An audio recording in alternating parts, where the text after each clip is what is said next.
There are a lot of different varieties of hammers. You can get steel hammers, wood handle hammers, fiberglass or composite hammers, and of course, the titanium hammer. The reason for this is they all have different uses. The S-Twing hammer is a steel hammer known for its high durability.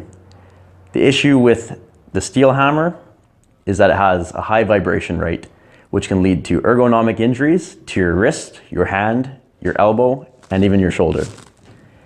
The next hammer that I'll describe is a composite or fiberglass hammer. These have an amazing shock absorption value. They're very durable, especially through areas with a lot of rain. The issue with these is that they do tend to break over time. You might find yourself having to purchase 1 or 2 hammers a year. The next one is the wood handle hammer. These are the best for shock absorption and vibration, which will absolutely reduce the risk of ergonomic injuries to your wrist, elbow, and shoulder. And for the serious framers, for a much higher price tag, you can get the Stiletto titanium hammer. These also are known for their very high shock absorption value.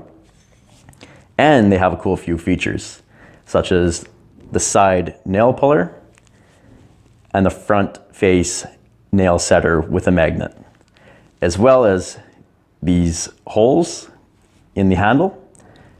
The bottom one is for 1/2 inch bolts and the top is for 3/4 inch bolts.